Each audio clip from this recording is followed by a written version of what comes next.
Hey guys, Troy from New Zealand Fight Sports Media here tonight at Auckland Martial Arts Academy, home of Future Jiu-Jitsu, with Jake O'Driscoll. Great to catch up with you again after your successful main event outing at Stealth Invitational 1. You got the knee bar in 29 seconds. Are you happy with how the match played out? Yeah, definitely, man. I didn't think it would go that fast. You know, Bryce is tough, and I expected a very long match, but I was able to get to my spot pretty quickly. A spot that we trained quite a bit, you know, the close guard, K guard kind of entry, and was able to get to the finish. So I was very, very thankful for that. It was a real nice entry from that full guard slipping into that K guard. Obviously, you were going for that mere lock on that shoulder, and Bryce did say, it sort of popped his shoulder once or twice, but the that leg lock come on really fast. How did that match go from your perspective? Yeah, I definitely was prepared for a long 10-minute match, and all position situations. Like I said, we studied Bryce a lot, and we're looking for different things that he liked to do. I love close guard, I always have, you know, especially no-gi. I think if you've got an offensive close guard, you nearly always get one shot at a submission, I believe. So when I got to the close guard position, it's something we've been working a lot in the gym. So I was like, okay, I'm at least going to get an attack off here. I actually was going for the heel hook, to be fair, but Bryce went to defend that, and I was able to turn it into the knee bar, so chain the two attacks together. So it worked out well. It's awesome. Yeah, he defended. He really pointed those toes and ducked that leg in, and it was quite a fast knee bar. Yep. It sort of wasn't. It was quite nearly a shocking sort of finish. Yeah, it looked like Bryce was tucking the toes and turning that leg, and there you were able to quickly switch those hips and turn it into that knee bar really quite quick. It was beautiful to watch. Did you get to catch any other matches, and was there any other highlights from the Stealth Grappling event? Yeah, I didn't watch too many, to be fair. I was trying to stay present, and did the warm up with my partner Bam. I definitely caught Jared's match, you know, with yourself. I thought you guys, I know it didn't go the way you wanted to, but I think you taking the match on such short notice against a very high level opponent, it's credit to yourself. And then I think you really surprised Jared with your reversal and put him in a bad spot, and really made him dig into his bag and pull out what was necessary to get the win. So I definitely saw that one. Being the main event, it is hard to watch the card because you don't want to go up and down. But I'll definitely go back and watch the matches. I think it was a great event, so I'll look forward to that. Did you enjoy your time competing at Stealth? Obviously, it was the first event put on by Stealth Grappling. Would you come back again and compete at Stealth in the future? Yeah, definitely. I got to defend that belt now, which I definitely look forward to doing. And I would come back. You know, Jay treated myself and Bam really well, and we were really looked after. And I thought the event was really good, and the sponsors as well. For the first one, I'm really proud to be a part of it and to be the main event. And the cherry on top is obviously winning the belt. So. Yeah, it was. It's really nice that Jay sort of getting those things going and putting himself out there. And I didn't realise that his parents were actually a part of helping him and meeting his mum and his dad. Yeah, they're extremely cool people, and I can sort of see the way that Jay's turned out the way that he has. Speaking of that match with Bryce, what was the initial game plan going into that? Because you mentioned that there wasn't actually the game plan to finish him with the K guard, the heel hook knee bar. Yeah, leg locks are always going to be my thing, and the thing I want to go for the most. You know, it's also the part of jiu-jitsu I enjoy the most. But like I said, I was prepared to go, you know, everywhere, passing, wrestling if I had to. I didn't really want to, but if I had to go, I would. You know. But, you know, I taught some stuff on Friday at Future in a seminar that I would have liked to have tried, but it more required Bryce to pass on his feet. So when I got to close guard, I knew that was going to be a bit of a mish to try and get there. So, it worked out well. Cool.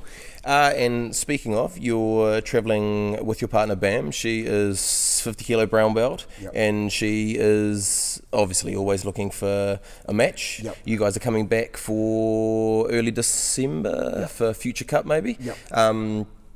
Is there anybody else in New Zealand under 50 kilo woman? Obviously she would fight girls a little bit heavier than her. Yeah, we try not to go over 60. I mean, it's real unfortunate. Bam's always had matches that are over 60 kilos, and she weighs 51, 52 on a good day. I mean, she's one of the girls that will step up and challenge anyone, and always has. but it's getting to a point now, she's getting to that level where it is making a big difference. So anything under 60 would be great. If there's any girls, or you know of any girls at your gym that would like a match with an international, okay, she's won on international shows in the UK. She's won, everything in Australia. So if you're keen, let us know. Send Jared a message, or even just reply to this, or send us a message. Like we're pretty friendly people, so we're happy to step up. Awesome. Yeah, you guys are extremely friendly people. I've come up here tonight to catch one of your guys' last classes before our future jiu-jitsu here, before you guys head back to Aussie, and it was the concepts, as you're saying, take away the concepts more than the actual drill that we were doing tonight, and it was cool that I really enjoyed those concepts tonight, just breaking down, and obviously I'm not going to go too much into it, but I really enjoyed that. It was cool.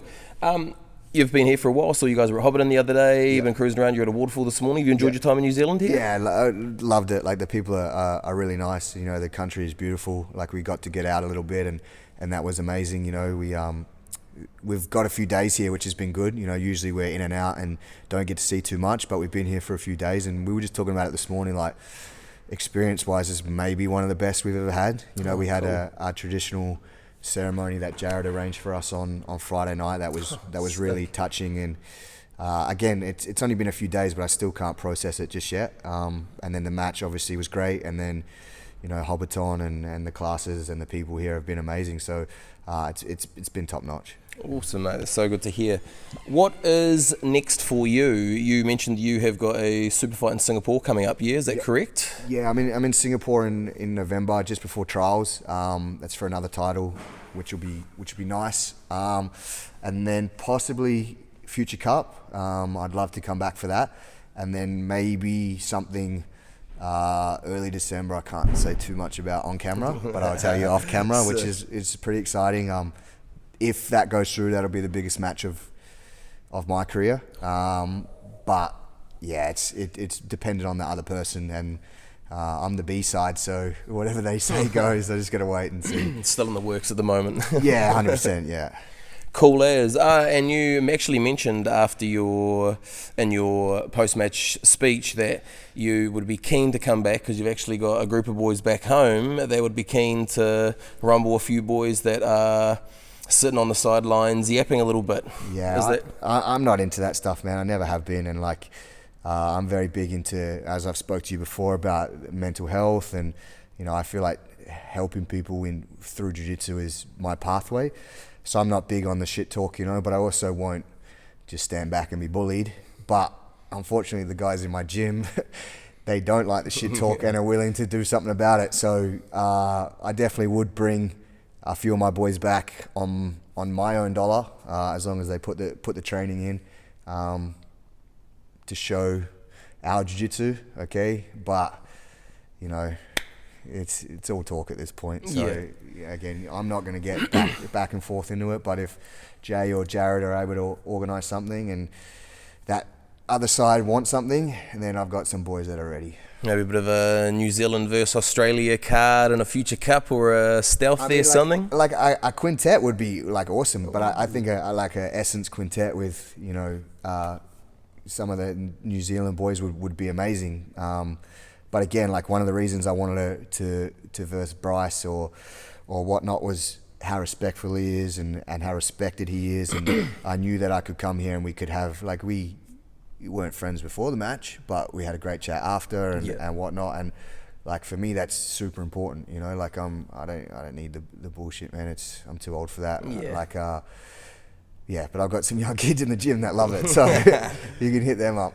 Cool as. So, there you guys have it. If you're on the sidelines and you're after a super fight and you can't find anyone in New Zealand, there's some boys in Perth that are more than willing to come over and hand out some cross faces. Awesome, mate. Jake, thank you so much to you. I really appreciated coming up to your class tonight. Travelled up from Hamilton for this. It's been an honour to hang out with you, do the interview before, see you on the event, and then have a chat now. It's really cool to see. Obviously, Jake OD _ Essence BJJ and Essence BJJ Perth. Yeah, definitely, guys. If you got like any questions or anything or whatever, just send me a message. We're pretty active on those accounts, so we'll get back to you and reach out anytime for jiu-jitsu or anything like that. And as I mentioned, like the mental health side of things is huge for me. So if you are struggling or you know someone that's struggling or whatnot, I will reply. My phone is on. I don't care if I don't know you. I'll get to know you. We'll talk about it. I struggle with it myself. My partner has helped me a lot. My gym helps me all the time. I'm very vocal about it in the gym. They know 100% what I go through or try to deal with, and everybody does. So please don't feel like you're alone, okay? This is not a message for clout or so that you can put it on. I get some more followers. I couldn't care about followers, but if you're struggling and you do jiu-jitsu, obviously this is why you'll probably see this video. Reach out and we'll get to you, yeah? Awesome, bro. I appreciate that. Yeah, it is, you know, once you get training with the boys, you know, and you build that bond and you do start talking to people, most people that you come across in jiu-jitsu mention that they have some form of mental health or, you know, depression or anxiety or something that they deal with, that jiu-jitsu and the physical outlet of it helps them massively. I certainly suffer too, and being consistent at jiu-jitsu is the healthiest mentally I've ever been is when I'm training jiu-jitsu consistently, and I've got the other things, you know, obviously the pillars in life and that, but having the ice baths and the saunas and that, and just having a consistent training regime is definitely my key to keeping mentally balanced. Yeah, I find jiu-jitsu helps me massively. So yeah, and obviously like jiu-jitsu is my platform, you know, it's what I've done my whole life, so I really feel like with jiu-jitsu that's my avenue to help people. Competition is a very, very small aspect of what I do or want to do in life. You know, if I was able to leave jiu-jitsu and it was just with a competition record, I'd be pretty upset. You know, like I want to make an impact on people, and I don't mean in a way that is social media famous or anything like that. It's just helping people day to day, and you know that they turn around and be like, oh, like you really helped me get through this, and now I'm here. That's way more important for me as a jiu-jitsu athlete. You know, so yeah, don't be afraid to reach out, guys. Cool. Awesome, mate. Yeah, well, I can say, you know, as from Kiwi boys that I've spoken to in Perth and that, you guys have a wonderful reputation as a gym full stop, but also as a competition gym as well. Everybody talks very highly of your gym and that over there. So, and everybody here also talks very highly of you, especially now. So it's awesome to see. But, mate, Jake, awesome. Thank you very much, mate. I appreciate it. And I will see you in the future, December. Yes, that's it. Awesome. Cheers, guys. Thank you very much.